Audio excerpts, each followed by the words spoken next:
What's up, guys? Here for the Week 12 review. Before I jump into some of the matchups, I just want to cover some of the trades that took place last week, right before the trade deadline. Looking here, looks like Dalton decided to go ape shit and was involved in all three of the trades that took place last week. First trade was he traded Traquan Smith to Orlando, I believe, for Peyton Barber. So really, two maybe playable guys getting traded there. So, I mean, nothing really big there. His next trade, he traded with Phillip. This was a bigger trade. He traded Alshon Jeffrey, who has really just not really been playing well recently. Keenan Allen, who is Peyton Barber, who he just acquired not even 24 hours earlier. Traded for Odell Beckham, who has been playing a little bit better recently, but you always wonder with that Giants team and Eli. And John Brown, who was killing it at the beginning of the season, but has really struggled as of late. A lot of that is possibly due to the change at quarterback, and I'm not really sure if they're going to go back to Flacco when he's healthy, or how that's going to work, if they're going to split time. I'm not really sure there. So, I mean, pretty fair trade. Obviously, Phillips getting two pretty decent receivers, and he's getting a running back that he could play if he absolutely had to. He's giving up a number one receiver and probably receiver 3 in John Brown. Receiving, what I say Keenan Allen might still be a receiver 1. I don't really know his stats for the year. Jeffrey's probably receiver 2, low end receiver 2 in my opinion. And then day of the deadline, a couple of hours before it went through, Kirby traded Amari Cooper. Oh shit, hold on. I think I got the wrong fucking team names here.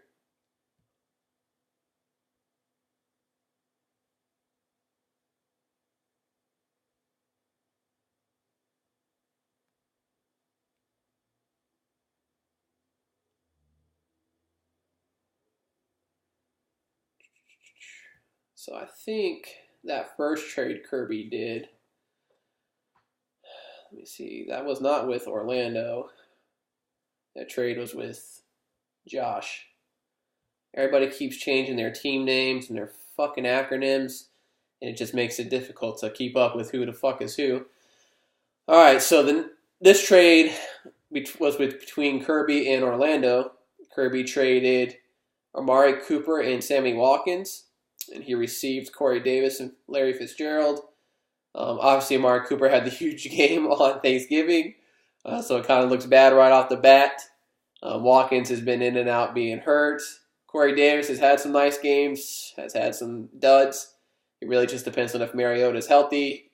Then Davis plays well. If Mariota's not playing or is playing but not healthy, it really hurts Davis' value. And Fitzgerald has turned it on recently since they had to change the offensive coordinator. He's found the end zone, I want to say, three times in the past 4 games, something like that, I believe. So Kirby traded 5 receivers last week. I mean, every receiver probably he had on his team he traded, which is just crazy. But I'm not sure it really worked out for him. He did lose his matchup. I mean, he was playing Dakota, so definitely hurt him there. I know having Amari Cooper on his team would have definitely helped out. I'm not exactly sure about the other guys. I know Odell Beckham did not have a good game, and he obviously traded for him. So let's get into the matchups here. First one we got is myself versus Orlando. I won this one pretty easily. It was a little nervous after, about 7:30, 8 o'clock on Thanksgiving, after I saw Amari Cooper put up a 34-point performance. But my team pulled through. Had Matt Ryan with 21, Nick Chubb had 26, Carson had 13, Devonta Adams with 15, Thielen had 23, Julian Edelman had 16, Melvin Gordon got 20, Ravens defense got me 20, had Dak Prescott on the bench with 27, so I could have got some more points there. Also had Mike Williams on the bench with 17. Could have got a tiny bit more if I'd have played him over, Devontae Adams, but that never would have happened. And, obviously we all know Melvin Gordon suffered an MCL injury. Obviously after the game, I was like, shit, I wish he wouldn't have played because I would have had to play Mike Williams in his spot. And obviously Mike Williams had a good game, but before the game, obviously I was hoping to have Gordon available, so he got hurt, so he'll be out for, hopefully, I'm hoping for my sake, just a couple weeks. Obviously, I don't need to win this coming week, and then I'll have a first-round bye in the playoffs, but I'm going to need him in the playoffs, so hopefully he comes back. If not, man, that's how it goes. It'll make things a little bit more interesting for everybody else. Looking here at Orlando's team, Aaron Rodgers with 12, Marlon Mack with 11, Barkley had 30, but majority of that came in the first half. They shut him down in the second half. Antonio Brown with 11, obviously Cooper with 34, we've already talked about. Had Eckler on the bench with 21. Obviously once Gordon was marked healthy, you're probably not going to throw him in there. Did have David Moore on the bench as well with 18. Decided to roll with Doug Baldwin, who gave him 6.5. Some duds in his lineup. Greg Olsen with 2. He did pretty much drop a touchdown pass in that game for him. Duke Johnson, not a big performance there, but I don't really expect too much out of him, obviously with Chubb handling most of the work, and, Duke's really in the game just to, for pass catching, so if they don't fall behind, it's not a lot of work for him. Next matchup we have is Phillip versus Steven.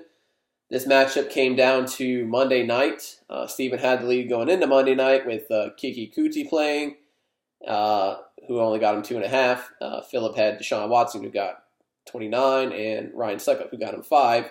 So got him the victory pretty handily here. Looking at Steven's team, Cam Newton with 23, Aaron Jones with 17, Matt Breida 16. Gordon had 10, Boyd with 18, DJ Moore had a nice game with 14, just couldn't get in the end zone. Zach Ertz always balling out, had 19. Did have Demaryius Thomas on the bench with 18. I don't understand benching Demaryius Thomas and playing Kiki Kuti, to be honest. Not really sure what his thought was there. That would have fucking won him the game there. That was basically a 15-point difference between the two guys there, and he lost by 14. So, honestly, I think that's a bad coaching decision in my mind. Nothing else really going on his bench. Jaguars defense got him 0. This is every year they say do not pick defenses early. I know Jacksonville picked probably in like the 9th round in our draft. I don't know. I'm not going to look it up, but picked early, and they're not better than, there's average defense this year. Not really doing well for fantasy purposes. Phillip, obviously Watson, big game. Adams with 16, Peyton Barber with 13, Keenan Allen with 17, Curtis Samuel had 11. He found the end zone. Doyle with 10. He's going to be on IR now. He has a kidney injury. Kenyon Drake with 24. He did have Doug Martin on the bench with 15. Really would have just got a couple, less than a couple points if he played him over Peyton Barber. Couldn't have got him in anywhere else. Nothing else on his bench there. That puts Steven on a 4-game losing streak and really making it tough for him to get into the playoffs. Next up, we got Brian versus Josh. Brian won this one 108-92. Josh is also on a 4-game losing streak and, trying to hold on to get into the playoffs as well. Brian is on a 3-game winning streak after he shit the bed early in the season. Tom Brady with 19, Fournette with 24. Obviously, he's suspended. I know he was appealing the suspension today, and I have not heard anything on whether or not the suspension will get overturned or upheld. My guess is it'll be upheld. He attacked the dude in the tunnel after he was already thrown out. Like, NFL ain't got no room for that, man. You gotta face the punishment there. He's being stupid. T.Y. Hilton had 16, Jordan Reed with 11, Kenny Galladay with 12. Had Eli on the bench who had 14, so he played the right quarterback there. Obviously, you're probably not ever playing Eli over Tom Brady, to be honest, though. Cortland Sutton in his lineup with 2 points. Really only dud. Everybody else probably did pretty much what's expected. Looking at Josh's team here. Drew Brees with 20. Joe Mixon with 19. Tyler Lockett with 19. And just a lot of bums in his lineup. Philip Rivers on the bench with 21. Could have got slightly more points. I mean, didn't make a difference there. Played the right defense, though. Had Patriots in there with 7. Had Jets on the bench with -5. He had Deshaun Jackson with 4 points. Dante Moncrief with 3.5. Trey Burton with 3. I mean, Peterson didn't do much either. Only 5 points there. So, tough day for some of his guys. Obviously, he's been relying on Peterson and James White a lot this season. Well, with Michelle being healthy, White's not getting as much playing time. Obviously, same thing with Peterson. If they're not winning the game, they can't run the ball. So, obviously, they have a lot of offensive line injuries there in Washington as well, which is hurting things. Next up, we got Derek versus Garrett. Derek laid the smack down here. It was 134 to 96. Derek had Andy Dalton with 8 points, who is now on injury reserve as well for the season. Obviously, he was just a bye-week fill-in for him. Lamar Miller, huge game last night with the 23 points. Tariq Cohen with 15. Juju with 31 with that 97-yard touchdown, which, a 97-yard touchdown, you're going to get a half a point for the catch. So you're basically getting 10 points just for the catch and the yards, and then 6. It's basically a 16-point play, which is just crazy. Adam Humphries with a nice game of 14. Sony Michel with 22. Nothing really going on the bench there. Did have Sanu with 10. Could have got a couple more points there if you played him over. Christian Kirk. Looking at Garrett's team, Roethlisberger with 20. John Ross had 11. Rudolph had 10. D.D. Westbrook had 16. And just nothing else. Landry with 4.5. Golden Tate with 5. You expect a little bit more out of those guys. David Johnson couldn't find the end zone, but he was able to put up 9. It's a rough week for him. Obviously, he had some guys on bye week, and he's got a couple guys hurt, or actually a few guys hurt. So he's still obviously got a playoff spot. He's got a 2 seed wrapped up, so he just needs his guys to get healthy going into the playoffs. Next up, we got Chad versus Joseph. Chad won this one pretty easy, 143 to 107. Joseph Winston with 23, Lindsey with 17, Evans with 15, Sanders with 18.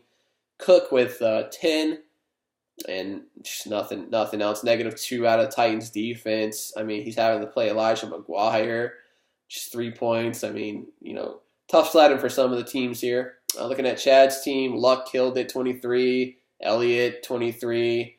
Tevin Coleman had 10. Diggs with 19. Calvin Ridley with 17. Gus Edwards with 12. Bears defense with 13. His kicker got him 12. Nothing going on the bench either. He's losing Marvin Jones, who's going to IR.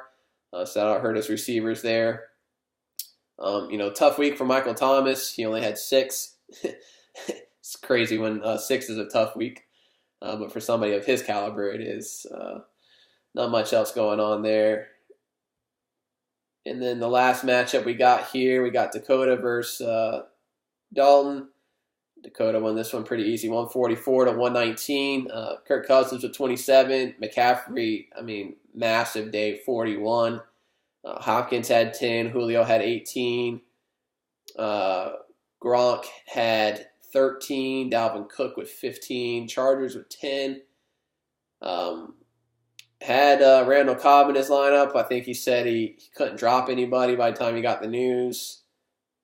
I don't know what happened there, but obviously he probably didn't want to drop anybody. Obviously the news probably came out after Thursday. He had Tyreek Hill on bye. He wasn't going to drop Wentz. Watson had already played. He wasn't going to drop Latavius Murray, and then I guess he could have dropped Cameron Brate, but with Gronk's injury, I guess he didn't want to take that chance. Obviously, it didn't matter because he still got the win. Looking at Dalton's team, Russell Wilson with 22, Connor had 10, Kamara had 10, Beckham had 11, Corey Davis with 22, Fitz had 10, and Njoku had 15. He got 11 out of his kicker. Had Lamar Jackson on the bench with 20, so he played the right quarterback there. Had Theo Riddick on the bench, who had basically 10. I don't really understand playing Ito Smith over Theo Riddick. I think that was a bad coaching move. But other than that, I mean, nothing else was on his bench that was worth anything this week. So we got one more week until the playoffs start. Obviously, we've been discussing in the chat some of the seeding and how things are going to work. Basically, at this point, I have the 1 seed. Garrett has the 2 seed. Chad has a playoff spot wrapped up. Dakota has a playoff spot wrapped up. And then the last 2 seeds are going to come down to Orlando, Josh, Dalton, and Steven. So obviously, those of you who've been reading the chat, if there is a tie between 2 teams, the tiebreaker is head-to-head. If there's a tie between 3 or more teams, it'll break up the tiebreaker based on points for. So whoever has the most points will move forward. And then if it has to dwindle it down to once it gets down to 2 teams, then it'll base theirs on head-to-head. So we've had this issue before. This is how it works. I mean, nobody's really complaining as long as everybody understands it. Obviously, it's very difficult to do a 3-way tiebreaker based on head-to-head because some teams could have played other teams more than once.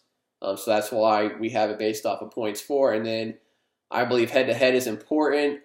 That's how they do it in the NFL. If enough people want to change it, we can change it next year. But for now, that's how it works. And I think everybody's got a good understanding of that. Obviously, if you have questions, just let me know. But best of luck to the 4 teams battling it out here. I'll have new rankings posted here shortly, and see you guys next time.